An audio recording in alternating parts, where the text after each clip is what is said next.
안녕하세요. 고구려 박사입니다. 이번 주에 원소가 된 딸 쌍둥이에 대한 이야기가 있었습니다. 여기 보면 이쪽에 이제 동생이 있고 이쪽에 이제 언니가 있습니다. 여러분 보통 애들은 누구나 이제 어느 정도의 경쟁심도 있고 또 뭐냐면 어떤 물건이나 혹은 어떤 사랑을 독차지하려고 하는 그런 경향은 꽤 많습니다. 근데 언니 밥 먹는 것을 도와주는 아빠를 보더니 사실 화가 나는 거죠. 불편하고 화가 나는 것을 서서히 드러내기 시작합니다. 동생입니다. 자, 그리고 짜증을 내기 시작하죠. 울기도 하고 때를 씁니다. 그러니까 이렇게 보면 훨씬 더 대조적이도 형제가 같이 이러기는 쉽지 않습니다. 근데 왜 그럴까요? 지금 뭐냐면은 아빠 같은 경우도 뭐냐면은 얘가 왜 때를 쓰거나 울거나 짜증을 내거나 분노하는지를 모릅니다. 그래서 계속 밥만 주는 거죠. 얘가 원하는 건 밥이 아니죠. 그게 중요한 거죠. 얘가 원하는 것이 도무지 무엇일까? 뭐가 문제일까? 그러니까 원하는 것을 주면 문제가 해결되는 것인가 하는지 그것을 생각해 봐야 되는 거예요. 엄마가 밥 달라고 하는 거죠. 근데 실제로는 뭐냐 하면은 아빠가 밥 주는 것 때문에 질투를 했는데 실제로 아빠가 밥을 주니까 엄마가 밥 달라고 이야기를 하기 시작하는 거예요. 이게 애를 어떻게 보면은 합리적으로 다루지 못해서 그런 거죠. 보통 가정에서 이런 평화가 깨지는 것은 뭐냐면 형평성이 결여되기 때문에 그런 거예요. 예. 얘가 원하는 것은 지금 입으로는 엄마를 찾아요. 예. 자, 그래서 둘이 같이 밥을 먹기 시작합니다. 그 다음에 어디냐면 목욕을 하게 됩니다. 목욕도 언니보다 동생이 먼저 하겠다고 내가 먼저 할 거야 이렇게 말하는 거예요. 그러면 뭔가 있잖아요. 부모는 규칙을 정해줘야 돼요.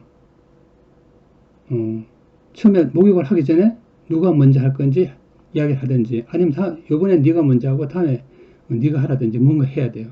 얘는 언니가 하는 거나 누가 하는 것을 늘 먼저 하려고 그런 거예요. 벌써 언니는 욕조 안에 들어가 있는데 동생이 나중에 와서 자기가 먼저 한다고 이야기를 하는 거예요. 그게 어떻게 보면은 규칙이 없는 거죠. 그래서 아무런 말도 없이 언니를 시키기 시작합니다. 그러니까 얘는 또 분노 발작을 하는 거예요. 여러분들 분노라는 것은 뭐냐 하면은 일반적으로 분노는 이런 거죠. 화라는 것은 본질적으로 뭐냐면 부당하다고 생각하기 때문에 화가 나는 거예요. 부당하다는 것은 자기 머릿속에 기준이 있는 것이죠. 동생이 때를 부딪혀 손을 빨기 시작하죠. 사실은 여러분 손 빠는 것은, 손가락 빠는 것은 뭐의 상징이냐면 젖꼭지의 상징이죠. 그러니까 젖꼭지는 아이에게 쾌락을 주는 것이죠.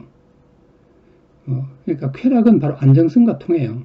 예, 그래서 여러분 잘 아시다시피 구강기라고 있죠. 예, 구강기 때는 누구라도 손을 빱니다. 그래서 흔히 말하는 공갈 젖꼭지를 주죠.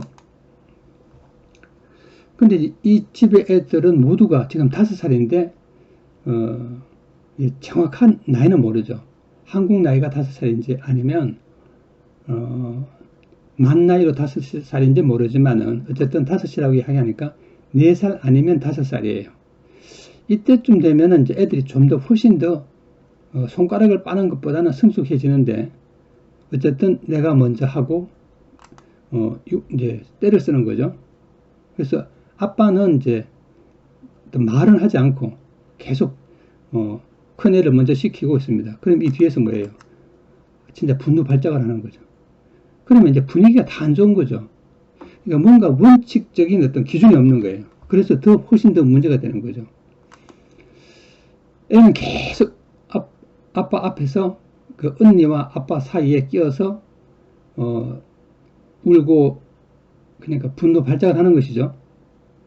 근데 여기에 대해서 적절한 조치를 해야 되는데 아빠는 적절한 조치를 전혀 못하고 있어요. 예. 그러니까 늘 이렇게 뭐냐면 어떻게 보면은 이 아이가 하는 것에 대해서 방치되는 거예요. 이거는 합리적인 처리를 하지 않고 막무가내로 하니까 애가 부당하다고 생각하는 거죠. 그래서 애는 계속 이제 화를 내고 하는 거죠. 그래서 드디어 이제 뭐냐면 애를 시키기 시작합니다. 동생부터.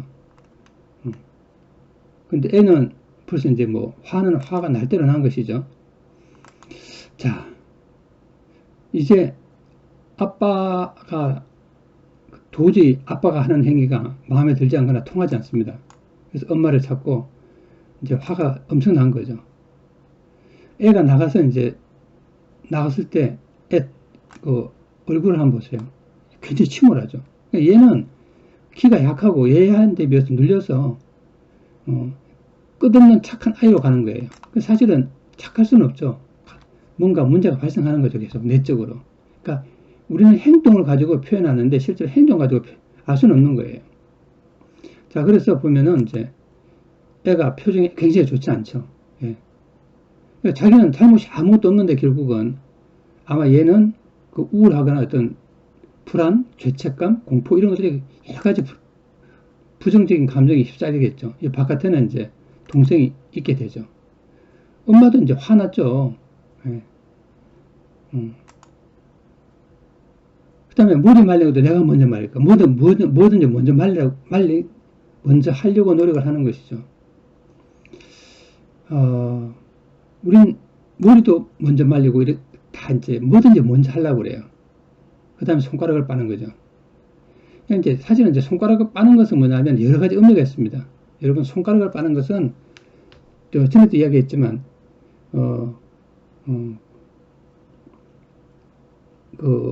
손가락을 빠는 것은 어린 시절에 누구나 겪는 경험이죠.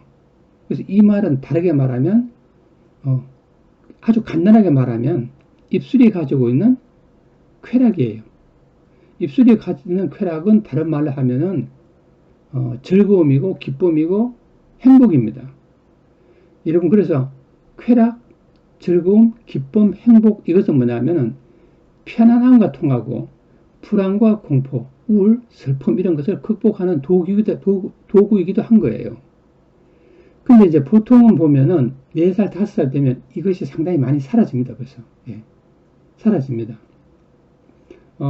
예를 들어서 한 3살 정도만 되면은, 훨씬 사라지죠. 예. 보통 한 24개월? 예. 예. 그래서 그 이후가 되면 점점 사라지기 시작합니다. 얘들은 근데 계속 알고 있는 거죠. 그럼 얘들은, 어떤, 이 시기에 고착되었다고 보는 것이죠. 예. 이거는 어떤 면에서 보면은, 부모가, 애들을 합리적으로 성장시키는데 실패했다고 볼 수 있어요. 언니들 어때요? 굉장히 괴로워하죠. 예. 아주 선명히 드러납니다. 얘가 표현을 하지 않을 뿐이지 또 다른 식의, 지금 부모들은 뭐냐 하면은, 언니는 문제가 없고, 동생만 문제가 있다고 보는 거예요.